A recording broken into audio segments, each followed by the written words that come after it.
Amen. Sige po, tayo po yung tayo. Naging preaching na tuloy. Sige po, magandang hapon po muli sa lahat. Alala na po sa ating Panginoong buhay. Akin pong isinulat at ako'y nakakalimot na edad na.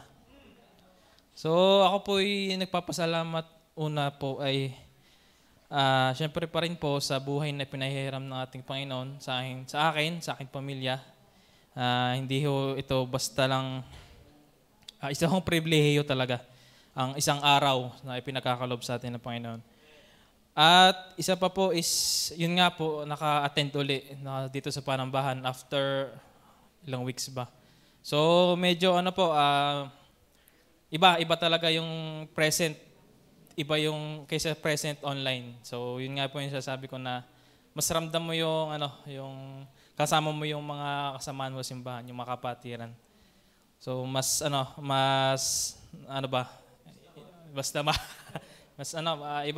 ibang pakiramdam talaga. Isa pa pong papasalamat is yung yun nga po, matagal na itong di nakapagpasalamat. So isama ko na rin yung sa health, syempre. So nung nakaraan ho ako yung nagkasakit. So after many years so is ngayon ko na lang uli naranasan. Grabe yung talagang kahit anong mindsetting mo, talaga yung katawan mo ayaw eh. So nagpapasalamat ako sa Panginoon na sa kagalingan at may asawa din nag-aalaga. Kahit iyamot na pa rin. So nagpapasalamat ako doon kasi biyaya ho yun. Talagang parang ayaw kong gumaling kasi may nag-aalaga. Kasarap sa feeling, may nag-aalaga. Tsaka po, safety din po, tawag dito. So isa rin po yun sa pinagpapasalamat ko pa rin pa sa Panginoon is safety pa rin. So yung aming sasakyan is kahit medyo na sa maintenance talaga, alam kong marami na yung nararamdaman ko na bilang driver. So mga driver dyan, alam nyo na yung mga sasakyan nyo pag may mga palya-palya na or something na kailangan na palitan. So pasalamat pa rin sa Panginoon na nakakarating pa rin ng safe and sound sa mga pupuntahan. So pag may mga tawag dito, yung minsan ho nararanasan ko minsan yung pag-uwi ho ng gabi sa Santo Tomas is yung pag sobrang lakas ng ulan, talagang wala akong makakita. Ang hirap po. So wala akong choice kundi tumabay muna or something ganun. So isa ho yung kailangan pagpasalamat din sa Panginoon kasi sa mga driver siguro ramdam niyo yan, lalo na pag zero visibility yung daan, napakahirap pong magmaneho. Lalo na pag sa gabi, ewan ko pag nakakadaan kayo dyan, yung malalaking truck ho kasama nyo, katabi nyo. So medyo mag-drive yan ng mga yan eh. So kayo na ho yung magpaubaya at talagang maliit-liit. Hindi kaya. Then safety rin ho sa family, sa aming sa aming tinitirhan ngayon. So kasi nga po is, ang kaaway is talagang present lang yan. Hindi yan mawawala dyan. So, nung nakaraan ho kasi, nitong week ata is nagkaroon sa amin ng, nakawan ata, nakawan po.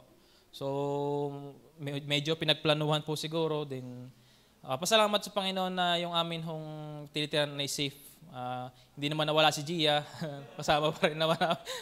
So, talagang kasi, hindi ho biro yung, kasi kahit tag tayo na nakawan siguro, napakabigat ho nun. Kasi alam nyo nakuha ay Ford Raptor. So medyo talagang mabigat. So pinagplanuhan po 'yon. So ang balita ko ho doon ay yung nagchismis na So yung susi ho ay nakuha, nasungkit para lang may idea kayo yung mga bintana nyo kawang-kawang. Pag may nakasampay kayo mga susi diyan, pwede nila sungkitin 'yon. So yun yung ginamit nila para makuha yung sakit. So yun po, lang yun. Then, pas talagang kailangan araw-araw maging handa. So, kagaya niyan. Hindi sabi nga ng Panginoon na para siyang darating dito na parang magnanakaw. Di parang ganon. Yung pakiramdam na hindi tayo handa. So, dapat talaga araw-araw tayo handa. At talagang yung safety po ng bawat isa, tayo ay nakakauwi, tayo ang pamilya natin ay buo pa, tayo ay malakas pa. So, talagang kailangan ipagpasalamat po. Then, isa pa po, second to last yung business pa rin. So sabi ko nga kahit yung business namin hindi kumikita, business pa rin naman. So yung kahit paunti-unti ho na yan, ang asawa ko yan ay kahit yan ho bumubuhay sa akin ngayon. Kahit ko'y paunti-unti sa bahay lang, nagbebenta ng pizza. Yeah. So, Marvel's Pizza, next order, kukuha po ako ng order next week. Hindi po, ano lang po yan.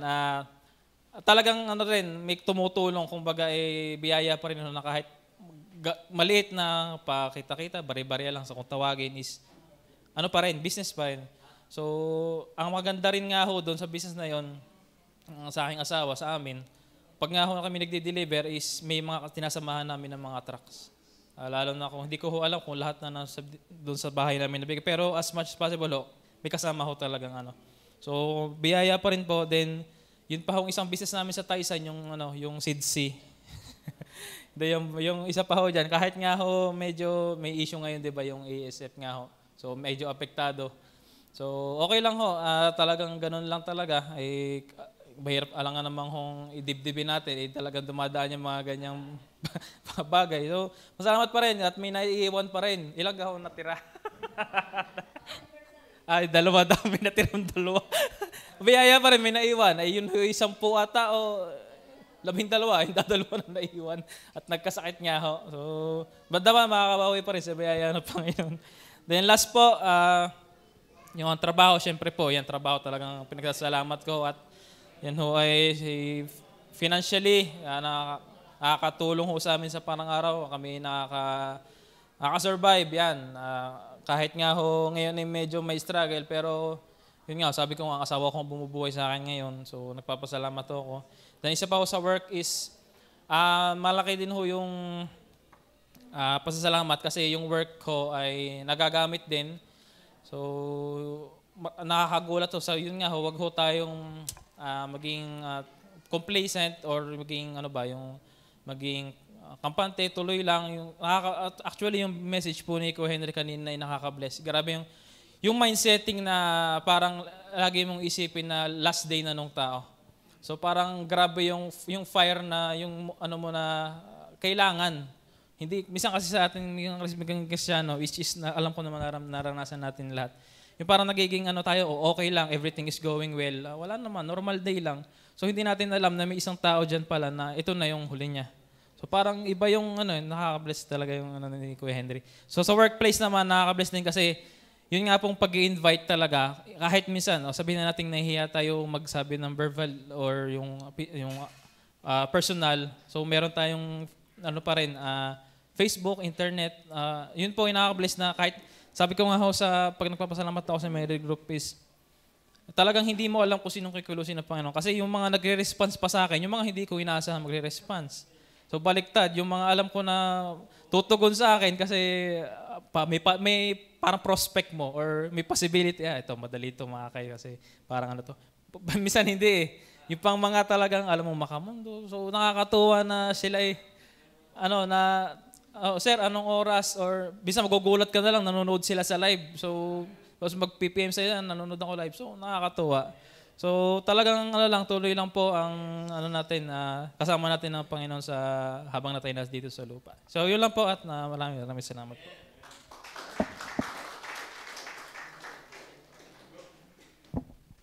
Amen.